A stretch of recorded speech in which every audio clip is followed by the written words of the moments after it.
Traité Evamot, Daf Membet, feuille numéro 42, nous sommes à la feuille 41, deux lignes avant la fin de la page. Tanou Rabbanan, nous sages enseignent dans une braïta. Yevama Shechal Tsula Achim Betor Shlosha.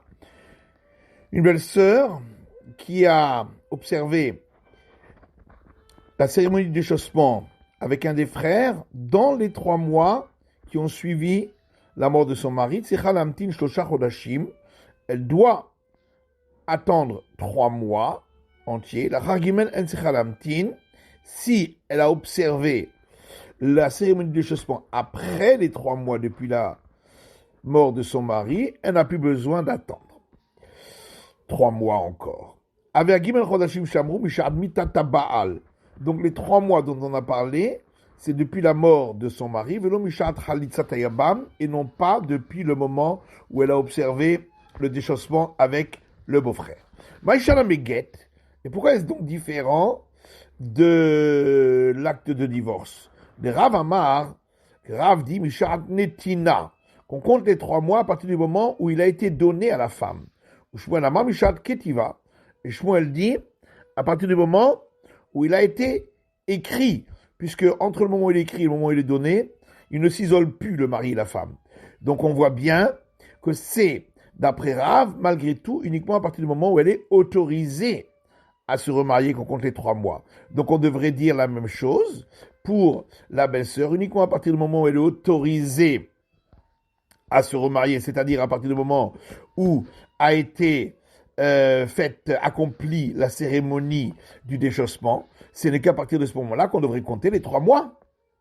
Amar Rava Kal Vachomer, Rava dit non, ici, il y a un argument a fortiori. Isur karet hitarta.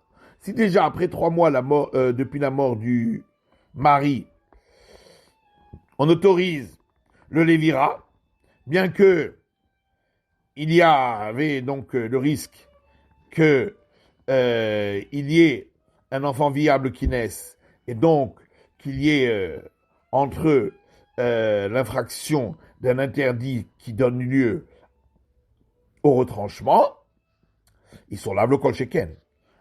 À plus forte raison lorsqu'il s'agit de la cérémonie du déchaussement, qui est là pour autoriser l'interdit simple de ne pas se marier avec un étranger, qu'il suffira d'attendre 3 mois après la mort du mari.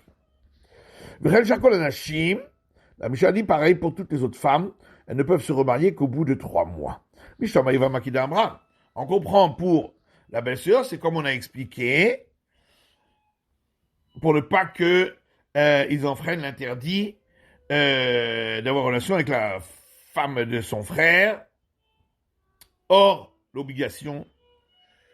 Et là, mais pour les autres femmes, pourquoi on doit attendre 3 mois? Rav Nachman dit au nom de Shmuel parce que le verset dit dans la Genèse, pour être pour toi un Dieu tout-puissant et pour ta descendance après toi. Donc il faut que la descendance soit bien sûre qu'elle est la sienne. Et donc il faut attendre 3 mois pour bien différencier entre la descendance du premier mari de celle du second. Motif Rava, Rava objecte, à partir d'une braïta qui dit c'est pourquoi un converti et une convertie qui étaient mariés ensemble et qui se sont convertis en étant mariés devront attendre 3 mois pour avoir des rapports ensuite. Ramaïla Afrinika, ici, en quoi on a besoin de 3 mois pour une séparation, pour différenciation? Et l'Agma répond, ici aussi, il s'agit de différencier entre une descendance qui a été fécondée dans la sainteté, après la conversion, et une descendance qui a été fécondée seulement avant la conversion, donc pas dans la sainteté. Rava dit, la raison pour laquelle, pour toutes les femmes, il faut attendre 3 mois, c'est de peur que un enfant naisse et qu'on ne sache pas s'il est du premier ou du deuxième, mais qu'on va dire qu'il est du deuxième. on va penser qu'il est du deuxième, ou lui-même pensera qu'il est du deuxième. Et il risque alors de se marier avec sa sœur née du premier mari, ne sachant pas qu'elle est sa sœur par son père. Et il risque d'observer le Lévira avec la femme de son frère du deuxième mari, mais celui-ci n'étant pas son père, il s'agira de la femme de son frère uniquement du côté maternel, ce qui est interdit. Viotzi et Timolachuk, où on va penser qu'étant né du deuxième mari, si ce deuxième n'a pas eu d'autre enfant, elle pourrait, sa femme, se remarier. Or, étant né lui du premier mari, elle ne peut pas se remarier, puisque le deuxième n'aura pas eu d'enfant. Et dans le cas de la femme de son frère du côté du premier mari, on croira que lui est né du deuxième, et que donc, si le frère du côté du premier mari est mort sans enfant, on va considérer que sa femme n'a pas à observer le Lévira, puisque il n'y a pas eu d'autre frère, alors qu'en réalité, il y a eu un autre frère. Motiv Rav Hanania objecte, à partir d'une braïta qui dit Bekulan anikore bahen mishum takanat erva. Toutes les femmes que les sages ont interdites, c'est de peur qu'on en vienne à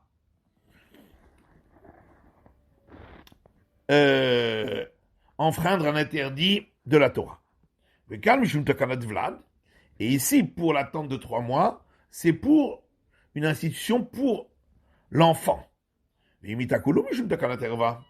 Or, si on accepte l'explication de Rava, en réalité, ici aussi, il s'agit d'une institution pour ne pas en arriver à un interdit de la Torah, comme on l'a expliqué.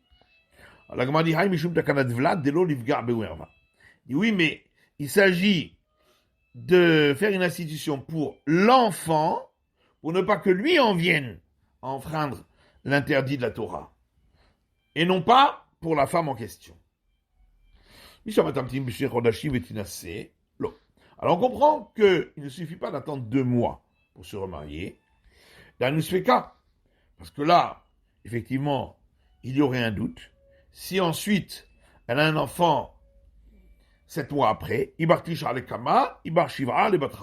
est-ce qu'il est né au bout de 9 mois après la fécondation par le premier mari, ou au bout de 7 mois après fécondation du second mari? Et là, mais pourquoi on ne dirait pas d'attendre 1 mois seulement et de se remarier? Et si ensuite elle a un enfant au bout de 7 mois, ou c'est forcément qu'il est né au bout de 7 mois du second mari, puisque s'il était né du premier mari au bout de 8 mois, il ne serait pas viable. Et si elle a un enfant au bout de 8 mois après le mariage, forcément, il est né au bout de 9 mois du premier mari, car au bout de 8 mois, il ne serait pas viable. La Gemara dit non. Même dans le cas où elle aurait un enfant au bout de 8 mois, on pourrait dire qu'il est né du second mari, et qu'elle a attendu 1 mois avant de tomber enceinte. Et ensuite est tombée enceinte. Donc, le doute subsisterait. Alors, il n'a qu'à attendre que 2 mois et demi, et se remarier. Si elle aura un enfant au bout de 7 mois après, il est forcément né au bout de 7 mois du second, parce que sinon ça ferait 8 mois et demi, 9 mois et demi, pardon, ce qui est impossible, parce qu'il ne naît pas après les 9 mois.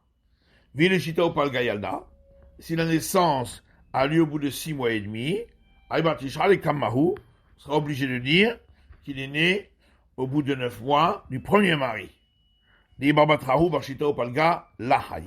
Car s'il était du second mari, au bout de 6 mois et demi, il n'est pas viable. Et l'Agma répond, il a mis le Shita ou pas le Gayalda. Non, c'est possible que elle aurait un enfant au bout de 6 mois et demi, et qu'il soit du second mari, Parce que Marzoutra dit que même d'après celui qui dit une femme qui accouche au bout de 9 mois, c'est jamais dans le 9e mois, mais toujours au bout des 9 mois, le Shivra, par contre, lorsqu'elle accouche à 7 mois, ça peut être dans le 7e mois. Chez Neymar, puisqu'il est dit dans le livre de Samuel, et ce fut au bout de saison de jours. Hannah a eu un enfant. Miot Kufot Shnaim. Le minimum de saison au pluriel, c'est donc 2, ce qui fait 6 mois. Miot Yamim Shnaim. Le minimum de jours au pluriel, c'est 2, ce qui fait 6 mois et 2 jours. Donc, elle a enfanté dans le 7e mois. Donc, on dit, pourquoi on lui dirait pas qu'elle a besoin d'attendre uniquement un instant et qu'elle se remarie? Et lorsque arriverait 3 mois, qu'on lui fasse un test au niveau de la poitrine. Si le test est positif, c'est que donc elle est enceinte depuis au moins 3 mois, et c'est donc du premier. S'il est négatif, c'est qu'elle est enceinte depuis moins de 3 mois, et c'est donc du second. Amar Rav Safra en botkim et anesuot. Rav Safra répond qu'on ne fait pas ce test avec des femmes mariées, chez Loïd Ganou al-Ba'alehen. Parce que ce test leur ferait honte devant leur mari. Venez votre cas, Beiloucha. On n'a qu'à faire le test par rapport à sa démarche. Est-ce que son pas, lorsqu'elle marche sur du sable, s'appesantit dans le sol ou pas? Rabbi Yochama dit que le test n'est pas fiable parce qu'il peut arriver qu'une femme cache qu'elle est enceinte et va faire en sorte que son pas ne s'apesantisse pas sur le sol afin que l'enfant puisse hériter des biens de son second mari. En tout cas, si on sait effectivement qu'elle est enceinte du premier, on n'a qu'à l'autoriser à se remarier. Alors pourquoi il y a une braïta qui dit un homme n'a pas le droit de se marier avec une femme enceinte d'un autre ou une femme qui allaite l'enfant d'un autre? Et si c'est marié avec elle, il devra la répudier, il ne pourra plus jamais la reprendre. Et l'Agma répond que c'est de peur qu'elle tombe à nouveau enceinte du second mari pendant sa grossesse, ce qui écraserait le premier embryon qui deviendrait plat comme une semelle. Mais alors dans ce cas, même lorsqu'il s'agit d'une femme enceinte de lui-même, il n'aurait pas avoir le droit d'avoir de rapport avec elle pour ne pas qu'elle tombe enceinte une seconde fois et que le second embryon écrase le premier. L'Agma répond d'idée, il est madame bémor, selon celui qui dit que dans ce cas, lorsque la femme est enceinte, ils ont le droit d'avoir des relations en ayant placé une boule de coton dans le corps de la femme pour ne pas qu'elle retombe enceinte, alors il fera ainsi. Et d'après celui qui dit qu'il est interdit de faire ainsi, et qui considère que du ciel on aura pitié d'eux, qu'elle ne retombe pas enceinte, alors ce sera cela la raison pour laquelle c'est permis. Alors ici aussi, il est demandé à ma bémor. D'après celui qui autorise de mettre cette boule de coton, qu'elle la mette, il est demandé à ma minashem irachamou. Et d'après celui qui l'interdit et qui dit du ciel on aura pitié d'eux, eh bien on n'a qu'à dire pareil, du ciel on aura pitié d'eux. Et là, Mishum dechassa. Seulement le problème, c'est que on craint que le mari s'apesantisse sur l'enfant au moment de la relation et qu'il l'écrase. Et Ari dit Denami. Mais alors, lorsqu'il s'agit d'une femme enceinte de lui, ça devrait être pareil. La Gemara dit Dide Haïs, il avait. Lorsqu'il s'agit de son propre enfant, il fait attention. Hanami Haïs, il avait. Mais ici aussi, même si c'est l'enfant d'un autre, il va quand même faire attention à ne pas le tuer. Et la Stamo Beret Nimeni Kakaima. Seulement la raison, c'est que une femme qui est enceinte, a priori, elle est censée ensuite allaiter son enfant. Dilma Ya'abra, et on craint qu'elle retombe enceinte du second, ou Meraker Chelba, et son lait ne deviendra plus consommable, le Katlale, et le premier enfant va mourir. Yahidi Denami, mais alors même si elle est enceinte de lui aussi, elle m'a répondu, si c'est le sien, elle lui donnera à manger des œufs ou du lait. Mais alors, dans le cas où c'est pas le sien, mais uniquement celui de l'enfant de sa femme, eh bien, on n'a qu'à dire pareil, qu'elle lui donnera à manger du lait ou des œufs. L'agma répond, Lo yahavlah bahal. Le mari risque de ne pas lui donner cela pour donner à manger au petit. Velid be'ineh le yorshim. Dans ce cas-là, elle peut le réclamer aux héritiers du premier mari. Amarabai Yisha Boucha Lavo le Beddin. Abaye répond qu'une femme a honte d'aller faire un procès au tribunal. Ve'oreget et bena. Elle va laisser son petit mourir. Achad betulot ve'achad be'ulot.